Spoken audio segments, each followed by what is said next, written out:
Hello friends, welcome back to modulation. मेरा नाम है रजनीश और दोस्तों आज कॉन्सेप्ट टॉक्स में we'll talk about the Morley Minto reforms. 1909 में ये रिफॉर्म पास हुआ था which is known as Morley Minto. देखिए, मॉर्ले और मिंटो नाम जो है, मॉर्ले जॉन मॉर्ले थे, वो सेक्रेटरी ऑफ स्टेट थे फॉर इंडिया, और मिंटो जो थे वो इंडिया के वाइसरॉय थे उस टाइम पे। दोनों बहुत पावरफुल पोजीशन थी। इन दोनों के नाम पे ये रिफॉर्म का नाम रखा गया है and it is one of the most important reforms in the history of India, और आज उसी के बारे में हम पढ़ेंगे। ठीक है, तो let's talk about the Morley Minto reforms. और आपके क्वेश्चंस क्या बनते हैं वो भी मैं आपको बताऊंगा। देखिए, दो तीन चीजें पहले हम समझ लेते हैं, उसके बाद हम आगे बढ़ेंगे। ठीक है, क्या होता था,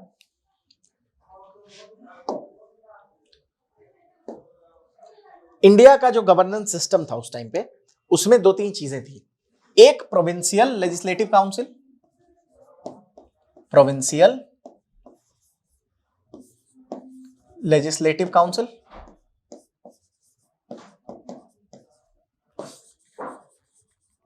और एक इंडियन लेजिस्लेटिव काउंसिल या फिर सेंट्रल लेजिस्लेटिव काउंसिल जिसको बोल सकते हैं आप, इंडियन लेजिस्लेटिव काउंसिल। जैसे हमारे यहां है ना अभी स्टेट गवर्नमेंट और सेंट्रल गवर्नमेंट, उसी तरह से इसको समझेंगे। ये हो गया स्टेट गवर्नमेंट, ये हो गया सेंट्रल गवर्नमेंट। ठीक है, इसमें भी क्या था, दो बॉडीज थी। एक तरह से दो तरह के आप समझो कि एक इलेक्टेड और एक सिलेक्टेड। इसको ये हो गए, एक इलेक्टेड बोल सकते हैं, एक सिलेक्टेड है। और ये भी कब, ये इलेक्शन जो स्टार्ट भी हुआ है वो इसी रिफॉर्म के बाद हुआ है 1909 में। ठीक है, यहां भी सेम चीज, इलेक्टेड और ई और एस लिख रहा हूं, सिलेक्टेड। ठीक है, और सबके ऊपर एक वाइसरॉय की एग्जीक्यूटिव काउंसिल थी, वाइसरॉय की एग्जीक्यूटिव काउंसिल, एग्जीक्यूटिव काउंसिल। समझ आ रही है बातें आपको? तो जो ये थे ये नॉन ऑफिशियल हो गए इलेक्टेड, और जो सिलेक्टेड थे सिलेक्टेड ऑफिशियल। क्यों? क्योंकि ब्रिटिश गवर्नमेंट उनको सिलेक्ट कर रही थी, देयरफॉर दे वर ऑफिशियल।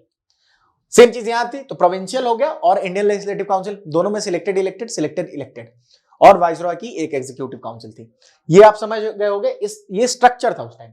अब देखिए, एक तरह से इलेक्शन पहली बार इन प्रिंसिपल हम देखते हैं यहां पे, वो भी किस लिए, नॉन ऑफिशियल मेंबर के लिए, जो इलेक्ट होंगे। इलेक्शन हुआ और वो लोग नॉन ऑफिशियल मेंबर्स माने जाएंगे।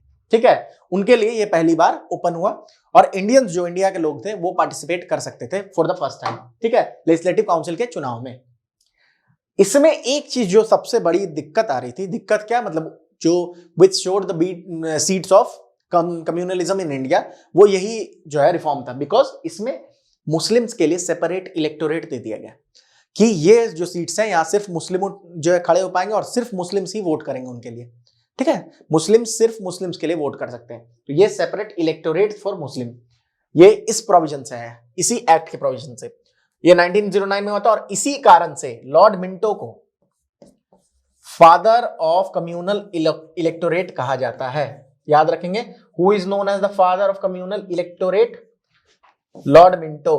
क्यों? क्योंकि उसने मॉर्ले मिंटो रिफॉर्म्स पास करवाए थे 1909 में।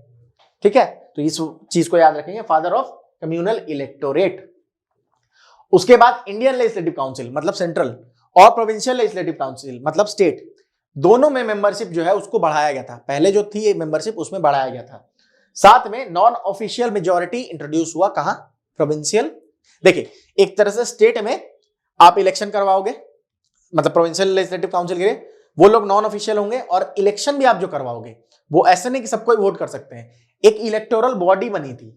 ठीक है, वो ही लोग उसको वोट कर सकते हैं, जिनमें अमीर लोग जनरली आते थे और जो पढ़े लिखे थे, तो वो लोग वोट करके सेंटर आपको स्टेट में भेजते थे, और ये लोग इंटर्न फिर finally Indian legislative councils create करते थे।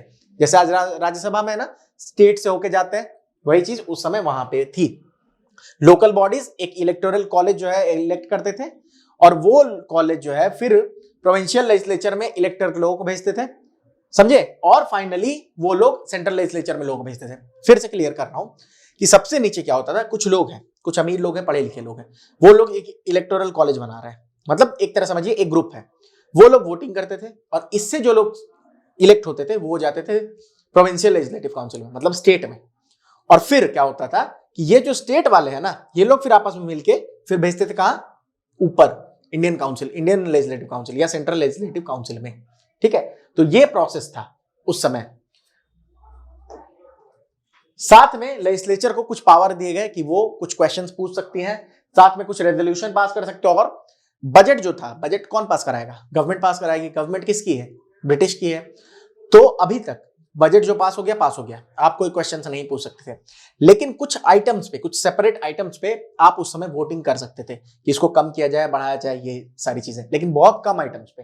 ठीक है, और फाइनली एक इंडियन को, जैसा मैंने आपको बोर्ड पे बताया था ना अभी, कि ये जो वाइसरॉय की एग्जीक्यूटिव काउंसिल थी, ये सबसे पावरफुल बॉडी थी, इसमें एक इंडियन को अलाउ किया गया उस टाइम। ठीक है, one Indian could be appointed now in the viceroy executive council. और पहले कौन बने थे, याद रखेंगे, सत्येंद्र नाथ सिन्हा। ये बने थे first Indian to be appointed in 1909 to the viceroy executive council. तो आपके 2-3 क्वेश्चंस क्या क्या बनेंगे। पहला, who is known as the father of communal electorate, lord Minto. ठीक है, लॉर्ड क्या ही बोले, मिंटो समझ लें एक तरह से।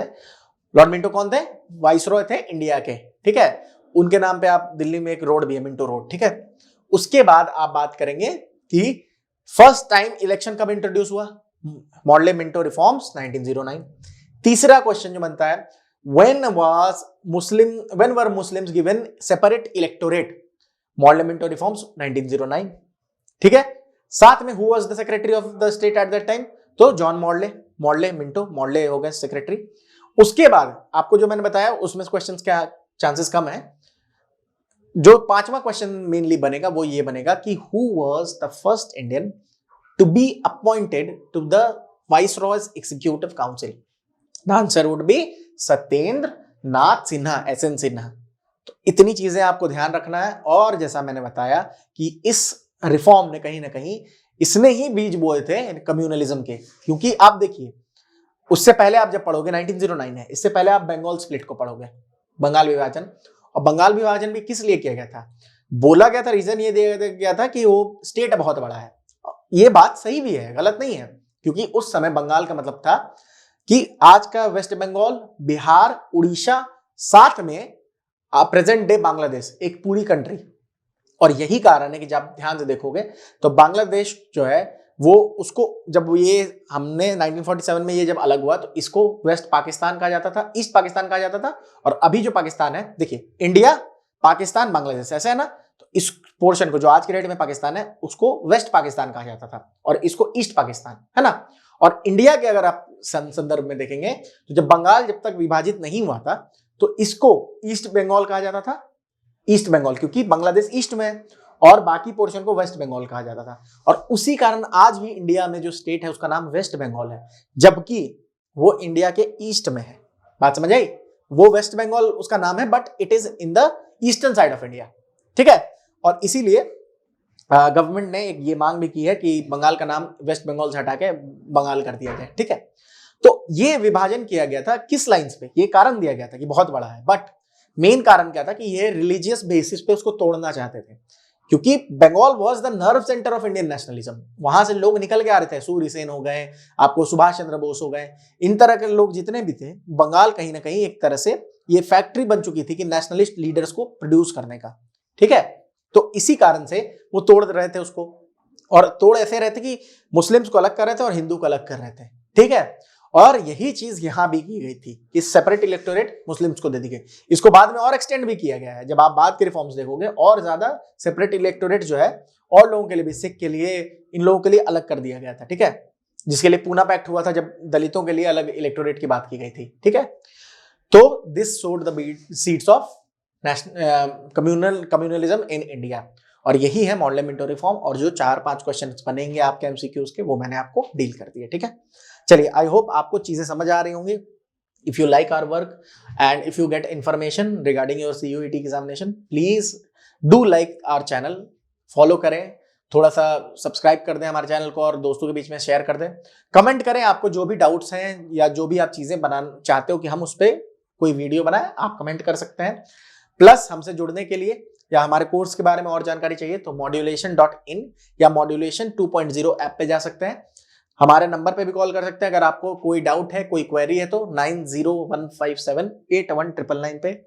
एक मॉड्यूलेशन CUET 2024 करके टेलीग्राम चैनल है, उसको भी ज्वाइन कर सकते हैं। साथ में हमारे यूट्यूब पे जितने क्वेश्चंस आते हैं MCQ प्रैक्टिस कर सकते हैं आप। तो चलिए मिलते हैं फिर किसी और वीडियो में। Till then take care and keep on revising things. Thank you.